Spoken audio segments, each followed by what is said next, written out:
So next up we have a piece by Assaf Geva or Giva. I hope I'm pronouncing that right, Assaf.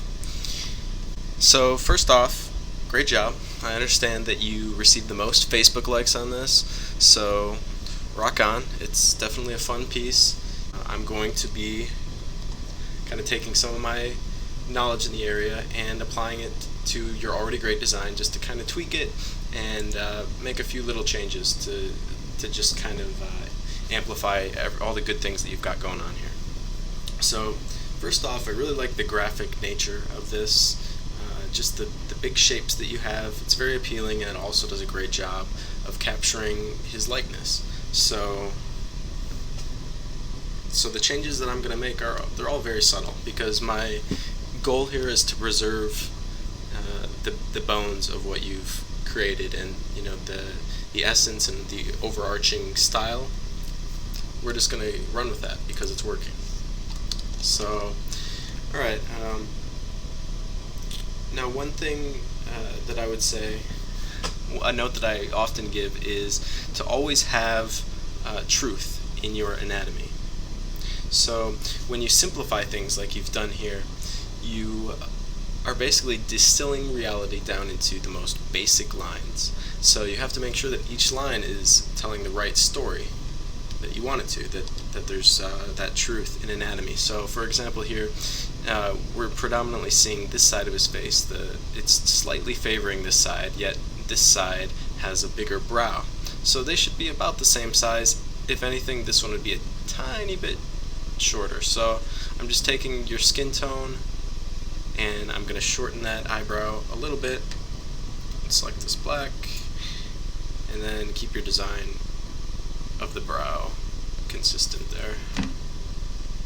And then maybe for fun, we add this like a little furrow line or something. I love doing those. I just think it's a nice little stylistic element. Now, down here with the lip, I'm not a huge fan of the line work that's going on here, and only because it's not carried throughout the design at all, anywhere else. So what I'm going to do is I'm going to select this tone right here of your skin, and I'm just going to cover that up, and I'm going to simplify the lip here also, because I don't think it needs to have so many changes in direction. I think the shape can just be more basic and simple. So I think that works a little bit better like that. Now the cigarette, I see what you're doing with the foreshortening here. Now unless the cigarette was 10 feet long, we don't really need the foreshortening actually. Foreshortening is best employed for things like, if I had a character and they were reaching out and punching towards the viewer, well, that fist would be, if you're the viewer and you're in real space looking at this character, that fist is right in your face. The legs are far away, relatively speaking, from your eye, so you kind of get that fisheye effect. Now, for something as short as this 3 or 4 inch cigarette, you don't really need that. So what I can do here is kind of taper it accordingly so that it's a consistent length, and then I'm going to actually make it a little bit shorter, I think. And now I'm going to be careful here I don't want the cigarette to line up with the jawline here, because that's confusing, right? So you have to make sure the cigarette is either inside or outside the frame of the jaw. You don't want those lines tangenting or matching up, so that's important. And then, maybe I'll add some ash to the end, and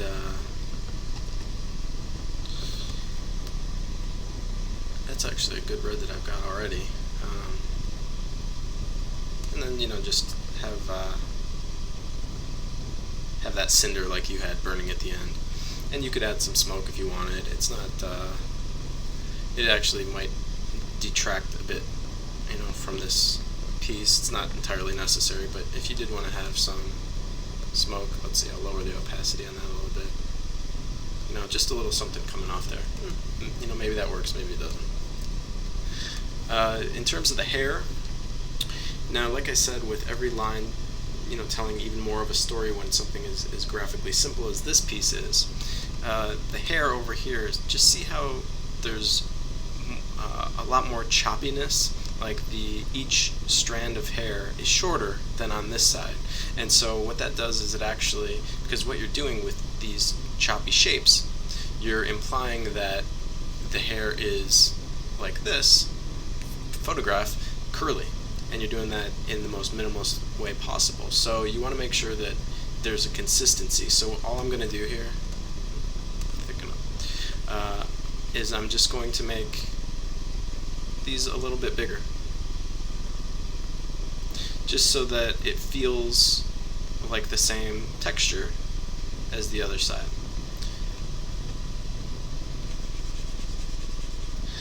And then this part here, there's a lot of different ways that you can draw hair, and especially with stylized hair, there's a lot of different directions you can go.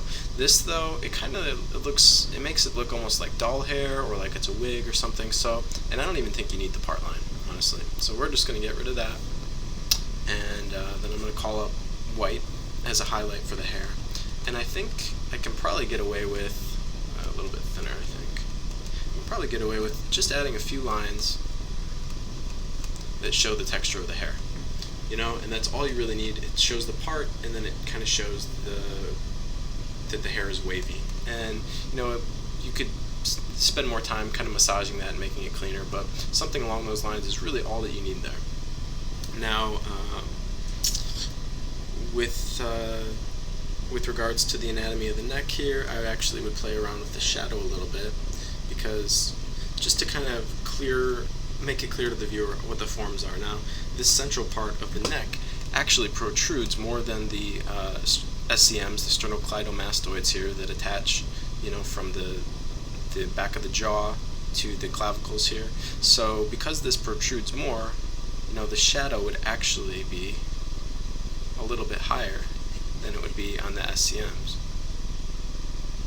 So, and obviously this is all dependent upon your light source. You just have a typical overhead light, so it's all going to change, but you want to be conscious of your forms, because even though you're drawing something so flat and graphic in style, you still have to have that form behind it. And the viewer has to understand where lines are going in space and how things are interacting with each other if this were a real world object.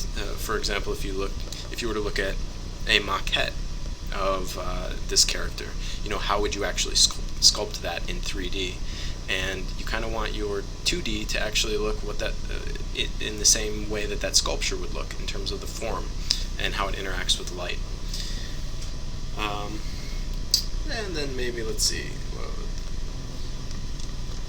I might change this just a little bit, what you've got going on here with the collar, because it felt a little bit flat to me, like it wasn't really on him, like you just kind of drew what you knew a shirt looked like, which is, I've done that myself a million times. You just kind of, you just have to always remember that you're trying to create something that looks real, even if it's very simple.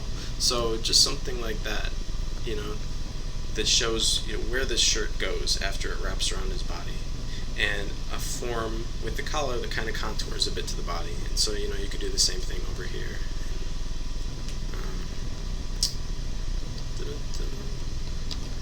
Right, something like that, just so that it shows form. And I'm looking at this, and really, you did a great job, man. The graphic shapes here are just super appealing. There's not a lot that I've changed. It's all tweaking. It's all very simple, but it kind of just helps to elevate the piece and bring it a little bit more realism and consistency. So with the eyes, I don't know, maybe you carry this red down under here, so you've got that bloodshot thing going on with his eyes. I don't know, that's kind of appealing. Maybe it's not what you're going for, so I'm not sure if that works or not, but really, I'm out of notes. You did a good job, my friend. The background does kind of look a little bit green screeny, and I know you just kind of did this with the photograph and him, and it's not really a stylistic element in the piece. It's more of just a presentation element, but I would probably just knock back the saturation. You could mess around with the hue or whatever. I think that is just a little bit more subtle, and it kind of calls more attention to the figure rather than the background and where he's at. But yeah, great job, man, and congratulations again on being a most popular piece on Facebook. So that is the end of my critique, and yeah, just great job.